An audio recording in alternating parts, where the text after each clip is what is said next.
Mas hoje nós estávamos vendo uma série de fotos do passado. Eu trouxe o computador, liguei aqui para testar para poder no seminário, que vai ser aqui, eu poder usar agora no sábado, e comecei a passar essas imagens. E são imagens interessantes que vão mostrar para a gente como a nossa vida sofreu uma mudança fantástica. Porque se nós verificarmos de 70 para cá, de 60 para cá, a cidade mudou e nós mudamos junto com ela. Porque uma série de implementos novos foram colocados.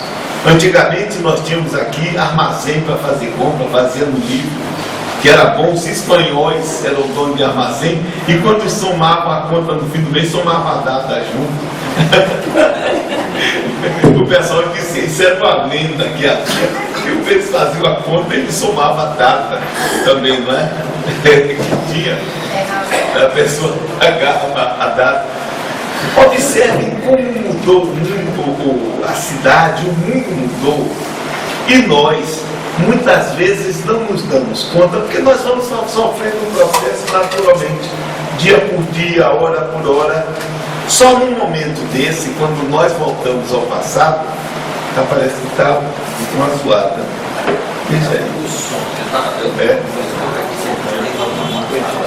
Então vejam, nós vamos vendo como nós vivíamos e como vivíamos hoje. Uma vez eu estava no interior de São Paulo, fazendo um seminário. É um eco. É um eco, né? Baixa aí para ver. Eu não percebo, porque tem essas coisas que botam eco, né? Não é esse, não é? Bom, quando nós olhamos assim para o passado, nós vamos verificar o seguinte: houve uma mudança física e houve uma mudança psíquica muito grande. Por exemplo, se nós observarmos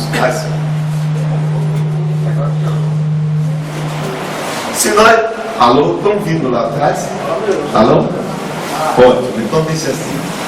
Se nós observarmos as roupas, vamos voltar àqueles que viveram a época do bonde, vamos voltar mentalmente àqueles momentos e vamos verificar que mudanças fundamentais aconteceram. Mudança nos usos, nos costumes. Numa época em que uma moça não tomava uma carona num carro de uma pessoa desconhecida, onde uma namorada não viajava com um namorado. Não, ao cinema juntos era uma parada. Numa idade mais antiga, meus tios, irmãos de meu pai, me contavam os namoros. Iam para casa dos pais da namorada, sentava um de um lado, outro do outro, a mãe no meio. Marilza, você foi assim? Namorava assim? Mas o impressionante é com todos esses cuidados, muita gente casava grávida. Interessante. Vocês bem sabem das fofocas da época. Ora, falam muito que era na época que a pessoa ia para ajeitar a casa. Porque ia casar, comprava a casa, tinha que ajeitar. Aí ia com o namorado ajeitar o noivo, no caso era noivo, ajeitar a casa, aí se dava um bom tempo para ajeitar a casa. Era um fato interessante, é verdade. É um fato interessante. Mas como mudaram os costumes, como as cabeças mudaram, como a forma de pensar mudou. Agora, isso tem um problema interessante. Muitas vezes nós começamos a olhar para o passado como se fosse uma época de ouro. aqueles bons tempos, vírgula, eram bons tempos para a época. Eu, por exemplo, não trocaria nunca a época que eu vivo hoje pela minha época de rapaz. Inclusive porque eu não tinha as facilidades que nós temos hoje. Eu não sei se pode ser bom ou ruim. As pessoas às vezes olham o passado fazendo uma valoração, como olham o presente fazendo valoração. De forma nenhuma eu não faço isso. Cada época é sua época. Por exemplo, a época de menino é época de menino, a época de rapaz é época de adolescente é de adolescente, de adulto é de adulto, de maduro é maduro, de velho é velho. Cada época tem a sua beleza e tem a sua funcionalidade específica. E isso é preciso nós termos em mente para não ficarmos neuroticamente saudosos. Se nós vivemos uma determinada época e vivemos com intensidade aquela época, muito bom. Hoje mesmo fez terapia comigo uma senhora, ela tem 70 e poucos anos. O que eu admiro nela é a forma como ela vive hoje em dia. Ela foi uma pessoa que viveu intensamente.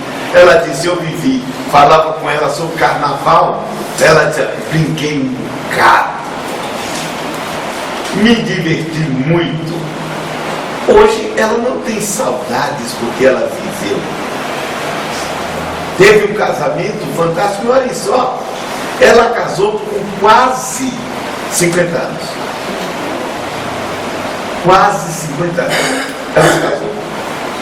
E foi um casamento tão feliz, eles viajavam tanto, que quando ele caiu doente, e ele caiu doente, teve um câncer, para ela foi muito doloroso. Mas quando ele morreu, ela continuou a fazer os planos que tinham, as viagens que tinham planejado fazer, não fizeram. E agora ela planeja uma viagem que os dois já têm 20 e tantos anos de novo, 20 não, tem uns 10 anos.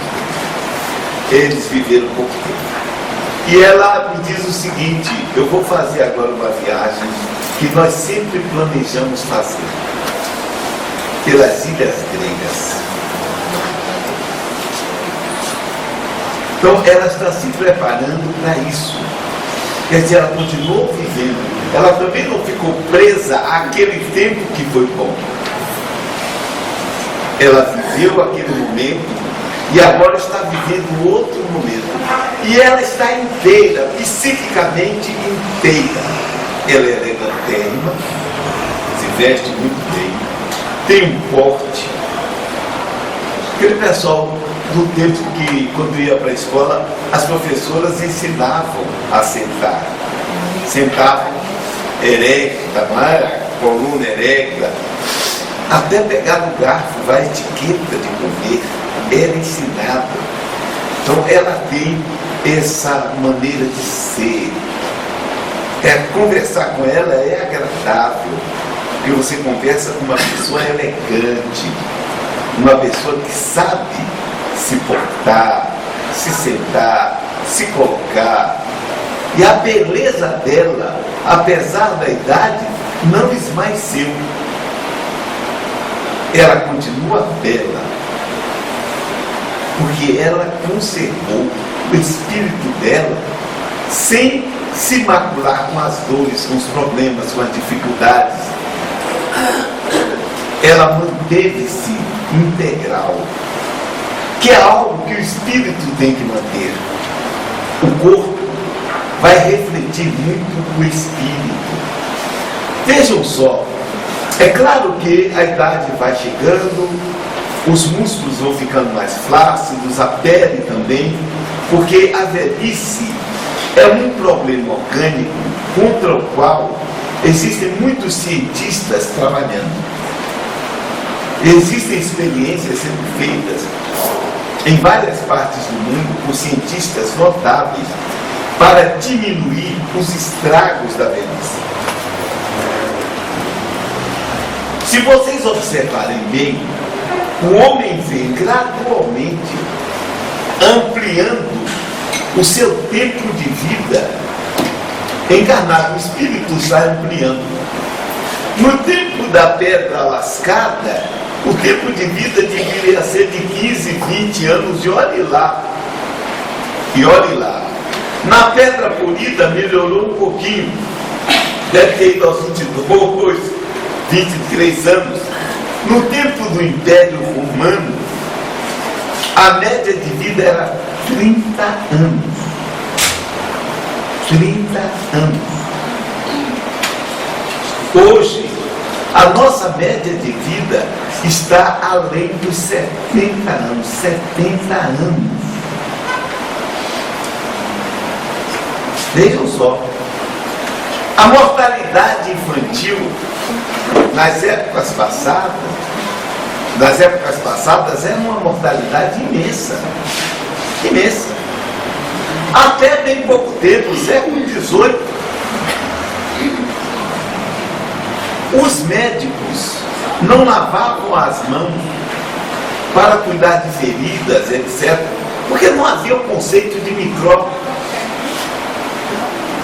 Um húngaro, que havia muita morte de mulheres por febre puerperal, por inflamações, infecções, mães que morriam de parto, porque os médicos vinham às vezes de autópsia com a mão suja e faziam parto. Então a mortalidade era imensa no parto. Esse húngaro, que hoje está sendo reverenciado, ele um dia percebeu que lavando a mão diminuía a mortalidade no parto. Vejam bem. E ele começou a obrigar os médicos do hospital que ele dirigia a lavarem as mãos. Caiu violentamente a mortalidade no parto de mães. Ele foi chamado de maluco. Ele foi debochado.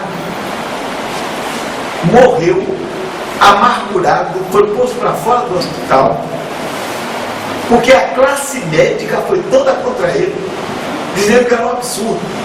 Hoje ele é homenageado, tem estátua em praça pública. O homem viu intuitivamente algo que nós soubemos depois. Agora, em termos espirituais, é interessante analisar isso. As pessoas que ficam muito presas a ideias determinísticas de causa e efeito moral, eu só queria me explicar, ok, quer dizer que quando os homens estavam fazendo os partos com as mãos infectadas, as mulheres morriam, lavou a mão e deixou de morrer, quer dizer, deixou de haver causa e efeito moral, deixou de haver karma. Calma, o karma com isso, vamos devagar, nós construímos o nosso mundo e nós sofremos as consequências das nossas escolhas e das nossas atitudes de forma normal. Mas quando nós crescemos um pouco em conhecimento, coisas que nós fazemos erradamente e que traziam prejuízos para nós e para os outros, são minimizadas.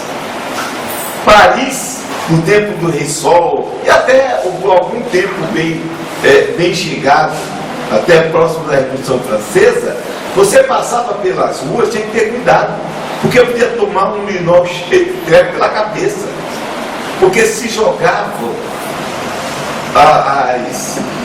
os resultados noturnos que estavam no perigo pela janela.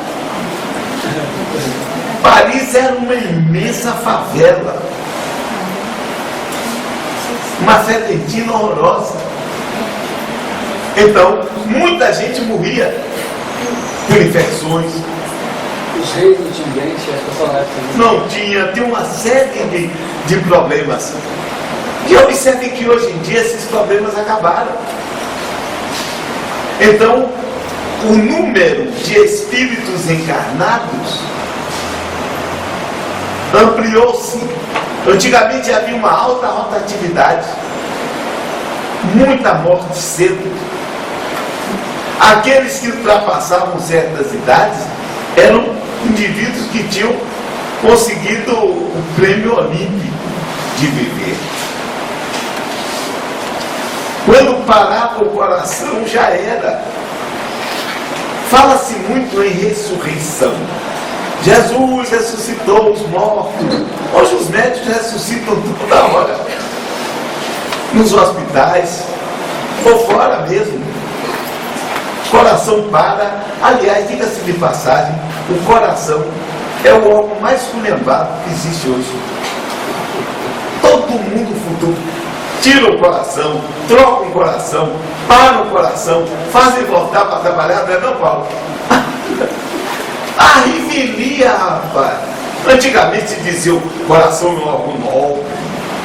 Se mexesse no coração, morria. Hoje tem gente que vive horas, não sei se em dias, mas pelo menos horas, numa máquina que faz a função do coração. Já estão fazendo experiência com coração artificial para trocar o coração.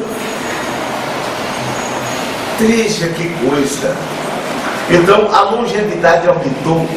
Muita gente que teria morrido quando teve um infarto, hoje continua. Eu conheço pessoas que já tiveram 3 infartos e foram salvas, não morreram. Quer dizer, a vida está entrando, o espírito está ficando mais tempo. Isso tem uma implicação fantástica, porque quando você fica pouco tempo encarnado, faz menos bobagem. Mas quando fica muito tempo, pode fazer muita bobagem. É uma situação interessante, mas também pode aprender muito mais. Eu conto aqui, já contei aqui algumas vezes, teve um ano que no trabalho de Sônia Dória, com os velhinhos, que ela faz um trabalho notável, todo domingo de manhã aqui, ela faz no fim do ano uma festa muito bonita. E eu fui a uma festa na Casa da Itália, os velhinhos, pobres, né, que ela tem, de todos lá, e ela fez um casamento com uma senhora de 100 anos e um jovem de 60 e poucos anos. Eles se casaram. Ela, uma fantástica pessoa, uma pessoa forte, vivendo 100 anos, 100 anos, alegre, muito feliz, com uma experiência vasta de vida. Sônia me contando que ela dizia assim: quem vive mais, sofre mais. Porque há uma inversão na ordem das coisas. Ela, como mãe, teve 30 e tantos filhos. Ela teve muito homem na vida dela e ela gostava mesmo. Ela era chegada. E ela disse o seguinte: o grande problema é que, vivendo muitos filhos meus morreram. Eu vi muitos filhos morrer.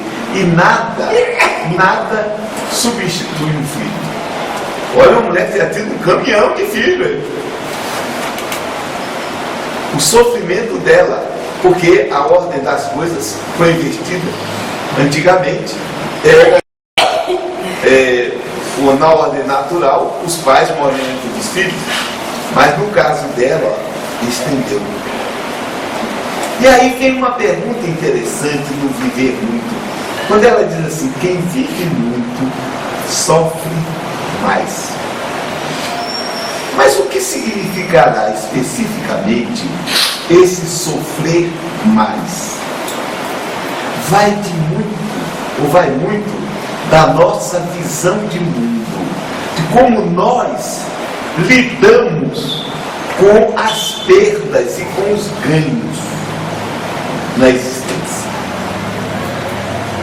Vai muito da estrutura do nosso ego para lidar com os problemas existenciais.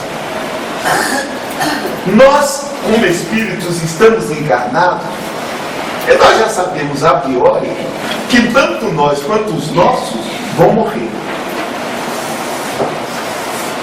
Vão morrer.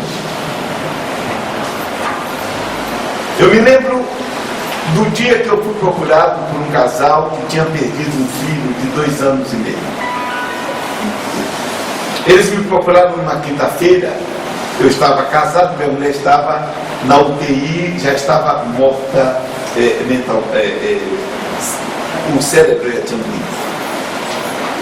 E ela morreu na quinta-feira, ela desencarna numa quinta-feira.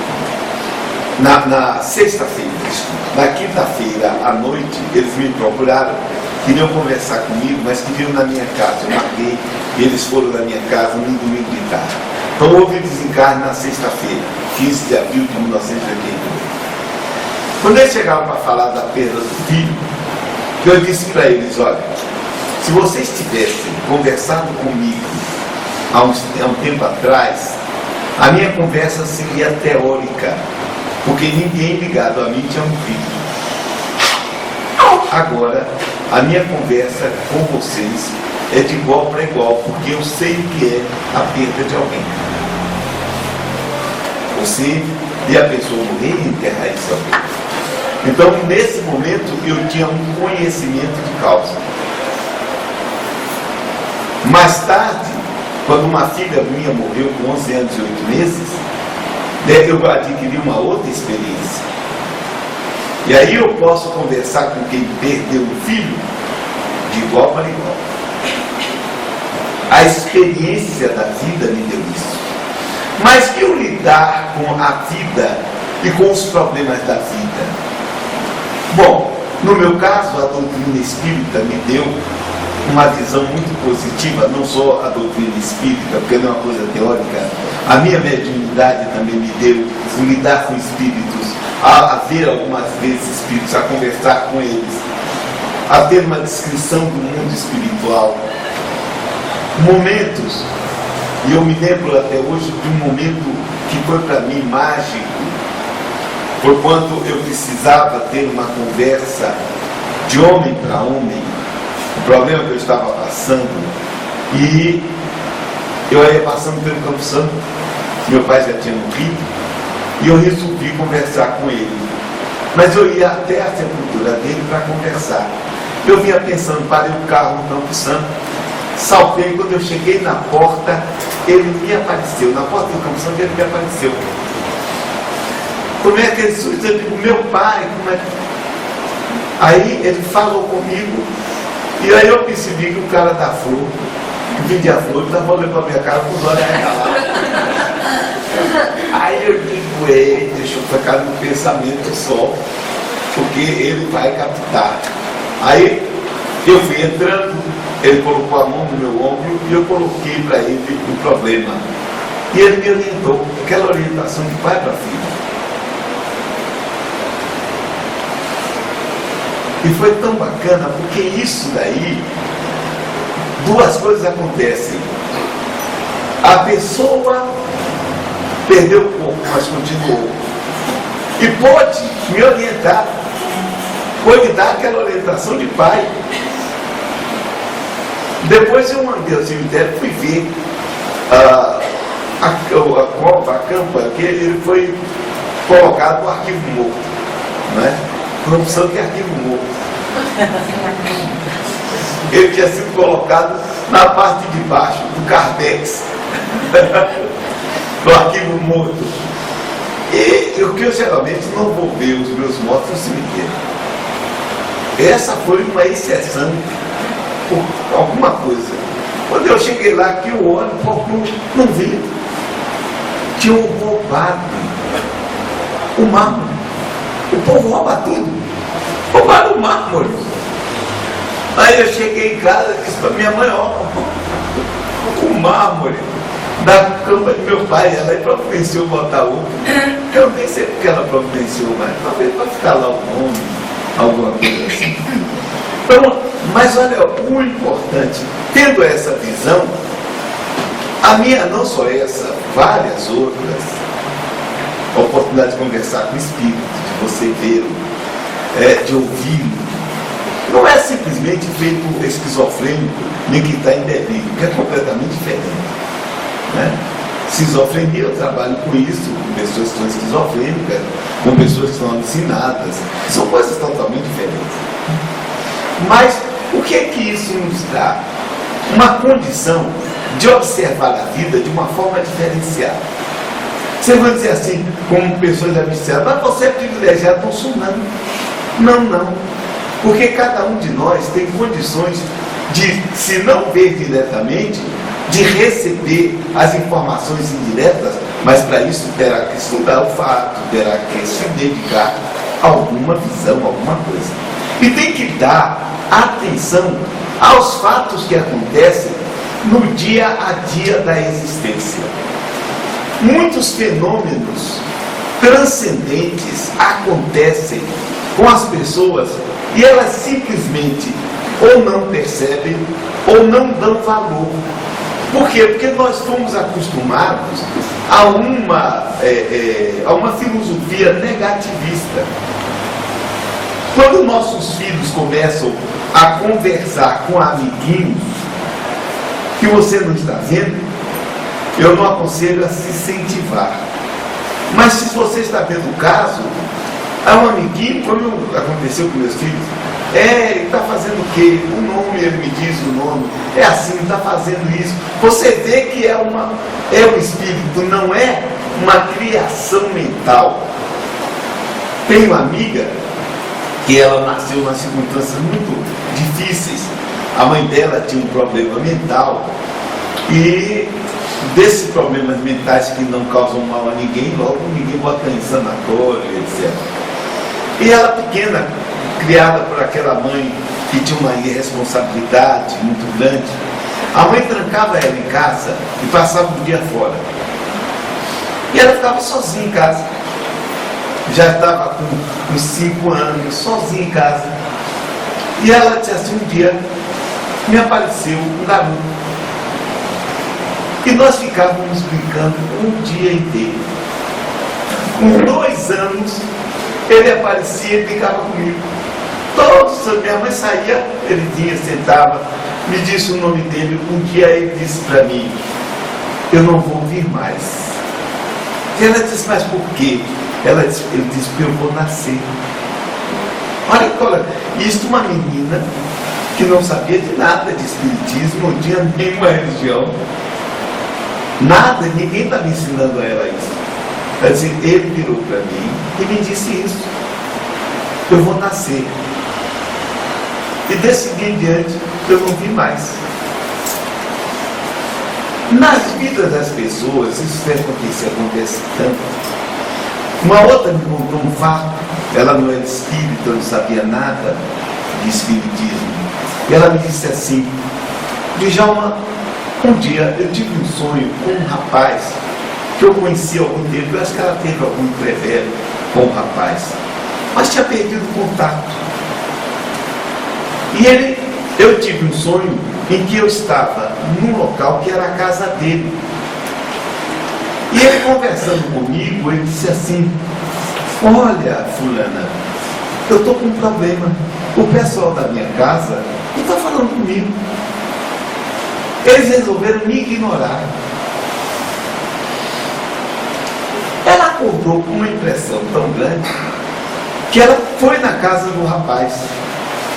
Quando chegou lá, soube, ele tinha morrido afogado 3 meses antes. Ela voltou para casa. Nessa mesma noite teve outro sonho com ele, na mesma casa, e ele se queixando do pessoal. Eu não sei, eu nunca fiz nada desse pessoal. Eles resolveram me ignorar. Eu falo, eu estou agoniado, eu não aguento mais isso. Ela acordou assombrada. Terceira noite, ela se vê no ponto de ônibus, perto da casa do rapaz. O rapaz do ponto de ônibus disse assim, eu vou me embora.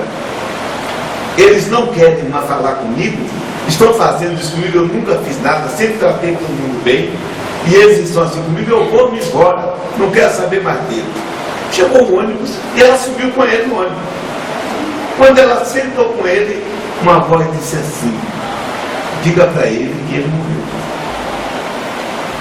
Ela tomou aquele susto, ficou assim, e a voz disse: diga para ele que ele morreu. Aí ela virou-se para ele e disse: fulano, acontece que você morreu. Ele tomou aquele susto. Na hora, ela disse assim: apareceu na nossa frente a avó dele que tinha morrido. Eu tinha conhecido ela apareceu. Ele parou, olhou para ela assim: minha avó, é verdade que eu morri? Ela disse: é, meu neto. Ele olhou para ela e disse: eu tenho que ir, não é? Ela disse: é. E acordou chorando. Esses fatos acontecem com tanta intensidade e nos dão uma visão daquilo que se chama continuidade da vida. A consciência não se acaba, a consciência prossegue. E nós teremos a ocasião e a condição de continuar depois que o corpo vai embora. Uma visão desse tipo, experiências desse tipo, modificam o indivíduo. Fazem uma mudança fundamental. Por quê? Porque a existência passa a ser olhada de uma maneira diferente. Eu já não me olho mais como um mero corpo que vai morrer, mas como alguém que está usando um instrumento que é excelente, porque o corpo é um instrumento excelente, e que está vivendo experiências. Então, cada situação existencial é uma experiência. Quando nós ficamos presos ao passado, e eu começava falando isso, mostrando o passado aqui da Bahia, eu olho para trás, eu vejo o tempo que eu era filho único, filho de papai e mamãe, uma delícia. Só vou voltar filhinho de papai e mamãe em todas as existências futuras. Acabou. Não tem para ninguém. Deixaram eu vir sozinho porque quiseram. Porque agora eu quero só ser filho único. Não divido nada com ninguém. Pode dizer, é sim. Eu não vou ter cainismo.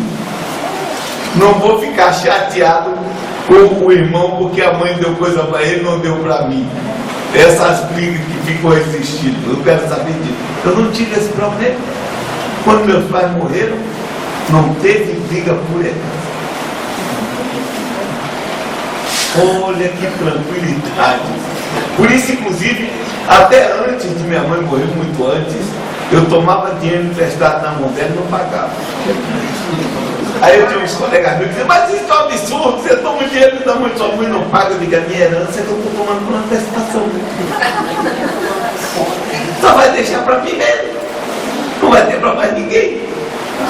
Eu falava isso com ela e ela ficava dando risada com essas coisas. Então, olhar para o passado foi bom, foi ótimo. Uma beleza. Lá. Agora, a vida está muito melhor. Muito melhor. Eu posso olhar e estou vivendo o melhor momento da minha vida. O melhor momento da minha vida. Uma mulher bonita. Que me ama e que eu amo também. Tudo está bom. Mamar com pessoas tão queridas. Meus livros, 20 livros escritos, publicados, não só escritos, publicados, livros a publicar, projeto bom de vida, e cada dia eu estou fazendo um projeto de viver.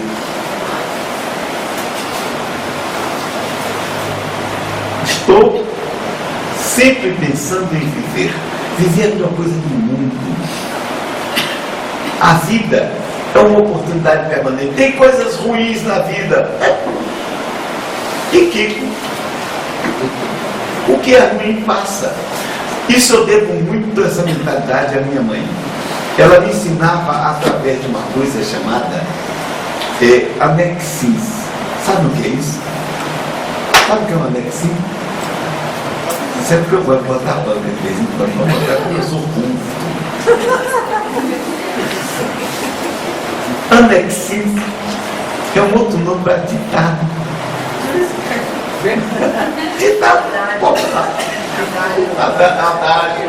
Adágio, Anexin. Minha mãe dizia para mim: meu filho, não há mal que sempre dure, nem bem que nunca se acabe. Pronto. Com isso, ela me deu uma filosofia de vida. Está ruim agora? Vai passar. Está bom agora? Vai passar também. Então, qual o objetivo? Está ruim agora? Vou ficar tranquilo, fazer feito o camelo no deserto, uma tempestade de areia. Bate a tempestade de areia, que é um problema. Ele vira as costas para o lado que vem a tempestade, protege a cabeça, deixa a tempestade rugir. Quando a tempestade passa, ele levanta, sacode e vai embora. Então o problema está acontecendo. Pronto. Vou ver a forma melhor de aquietar para o problema passar logo. Passou o problema. Mas a situação está boa. Vamos aproveitar a situação boa. Vamos vivê-la integralmente. Porque ela vai passar também. A vida é cíclica.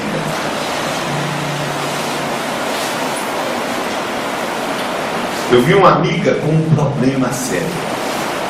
Nós fomos na casa dela no sábado. Ela ligou desesperada. Médium. Tem um espírito mentor fantástico, que é uma cigana. Ótima para receber espírito e dar conselho para os outros. Não, mas o povo é muito bom para dar conselho. É ótimo.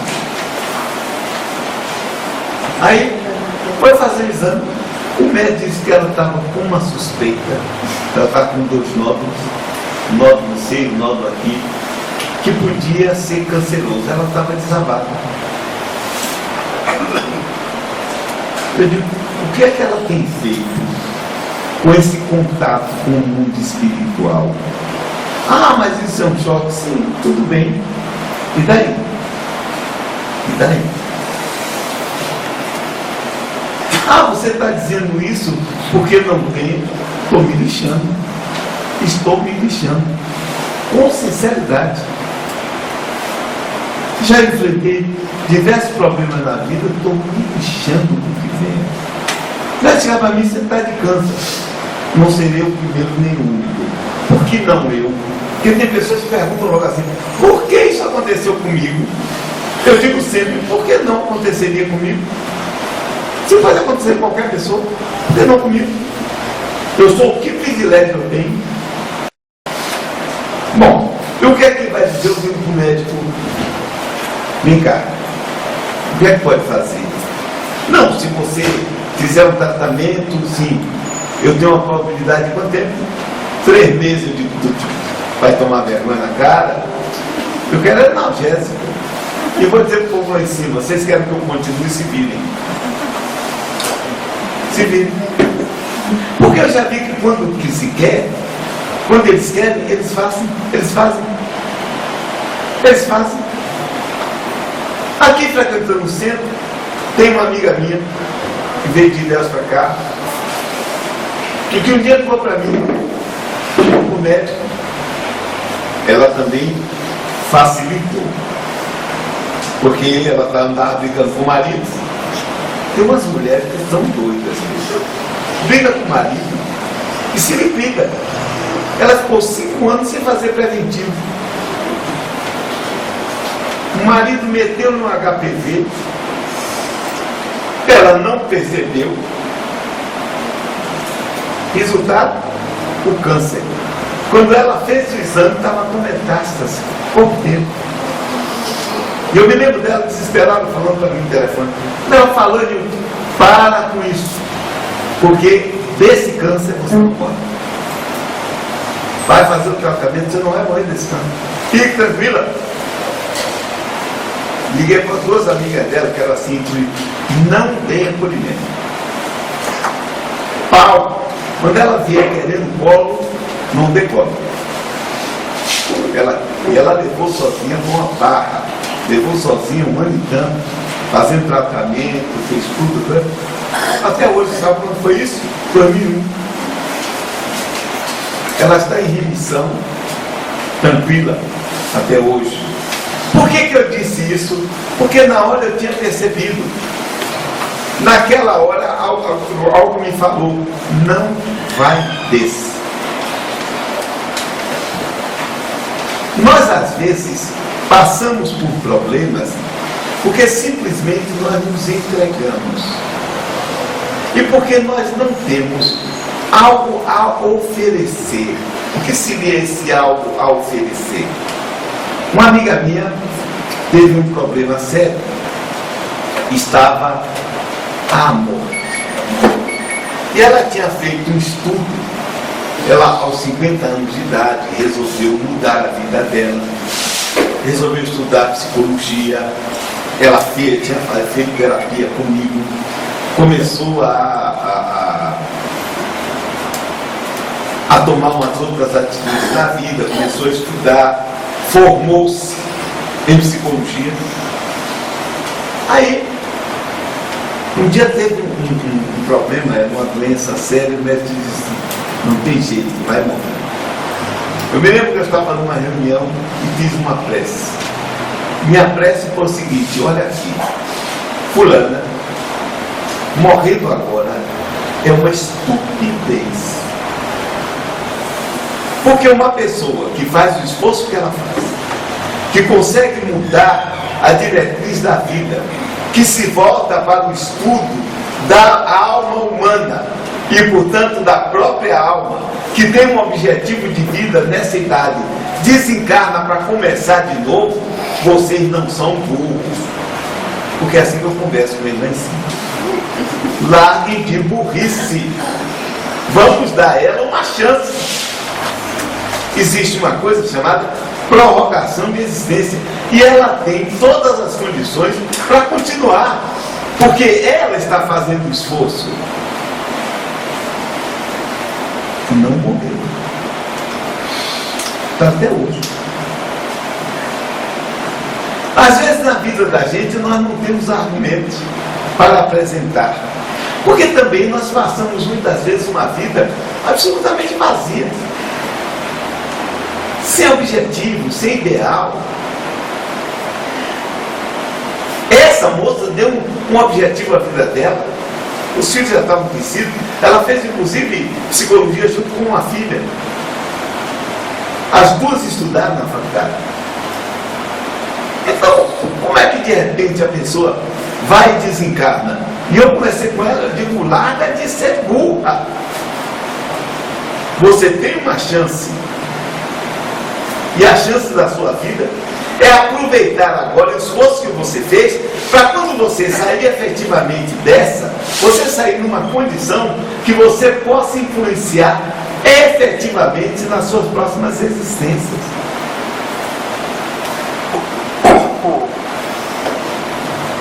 Nós precisamos começar a ser senhores de nossa vida. Nós começamos a prolongar a existência no corpo, eu disse aqui. Desde a idade da pedra até hoje, se um estudo feito vai mostrar a evolução que nós tivemos no crescimento, na ampliação da nossa vida e na melhora da qualidade física da vida. Eu ia falando de algo que eu passei por quem dizer por outro caminho.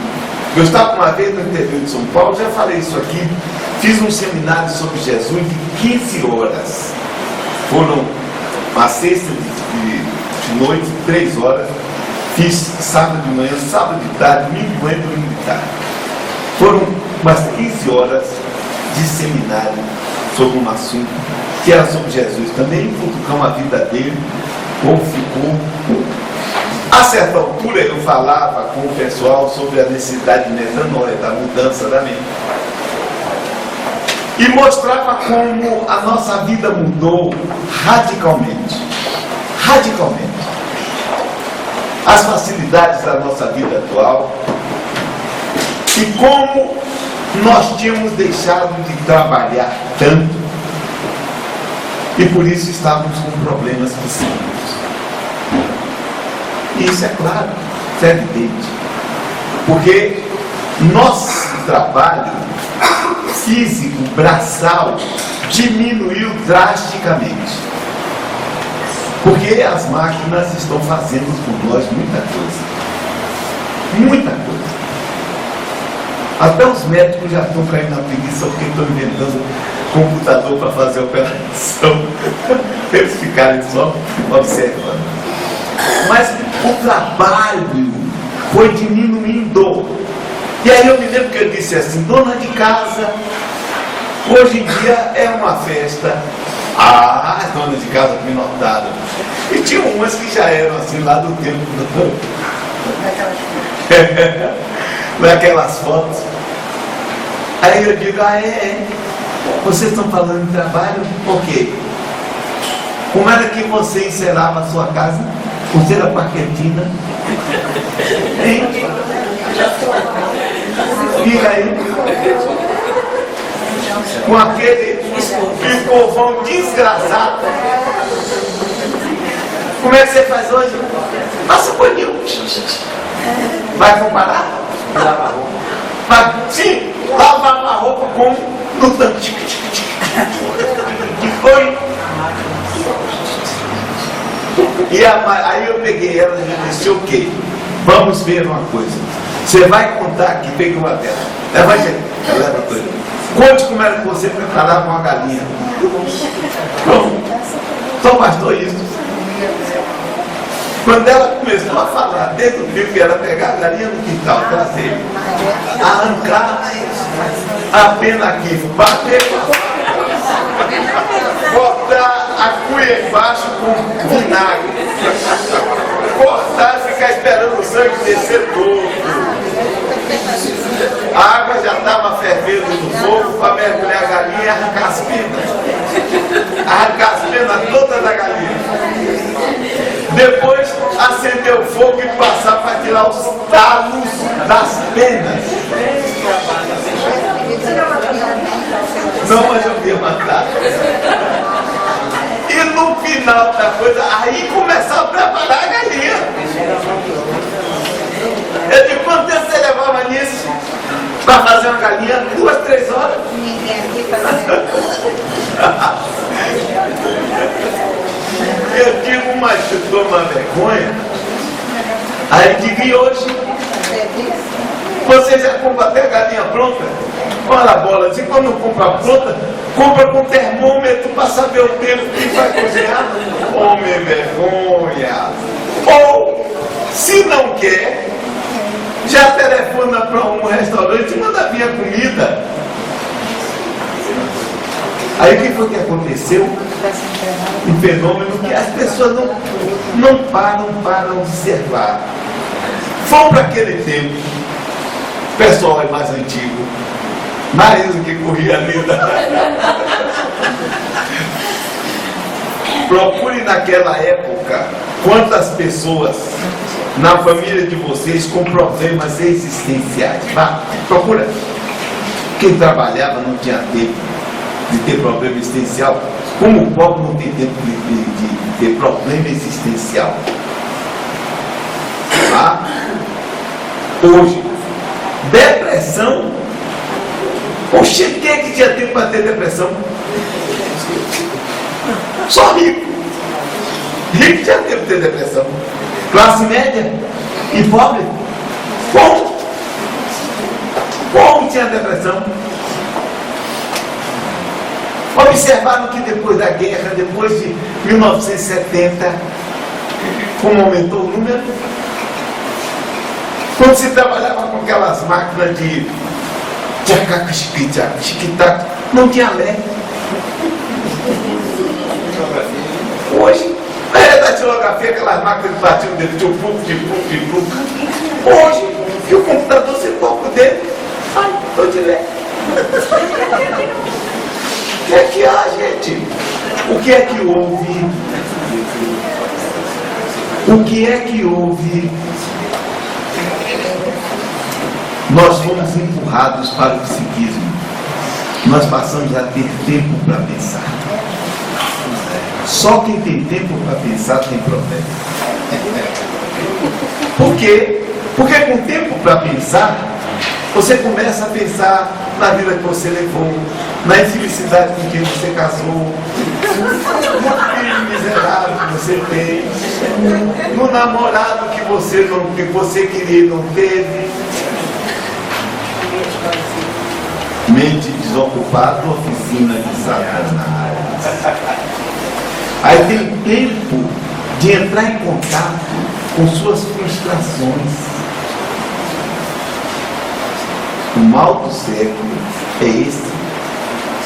Por que a psiquiatria, por que a psicologia estão bombando médico para passar ansiolítico? Porque toda hora você chega no médico e diz: eu estou assim, chorando toda hora, pufos e brex, não sei o que lá, Rivotril, vá. Ninguém mais ficou triste. Por que não pode ficar triste? As pessoas acostumadas a ficar tristes. Nunca mais curtiram Força. Antigamente era Força, não era Marisa? Marisa curtiu muito, ouvindo Marisa Matarazzo, o meu mundo caiu. E me fez ficar assim. Você conseguiu. E agora diz que tem pena de mim. Não sei se me explico bem, eu nada vi. Nem a você, nem a ninguém. Não fui eu que caí, vai ficar. Era a maior curtição. Curtir fossa. Antigamente, vocês vejam, o que estão chamando hoje de depressão, essas coisas, era curtir fossa, o pessoal curtia. Quando nem curtir a fossa, porque as pessoas desacostumaram disso e começaram a ver suas frustrações, o que não fizeram, e em vez de tomar uma atitude de fazer o possível agora, não estão fazendo. Por isso está bombando aí aquela frase de Chico Xavier, que vai ser a marca, o que é a marca para o nosso tempo. Ninguém pode voltar atrás e fazer um novo começo, mas pode começar agora e fazer um novo final. Agora, para fazer isso, vai ter de tomar atitudes de se modificar. Mas isso só sábado, de 9 às 13, aqui, para a gente conversar a respeito desse assunto. Obrigado.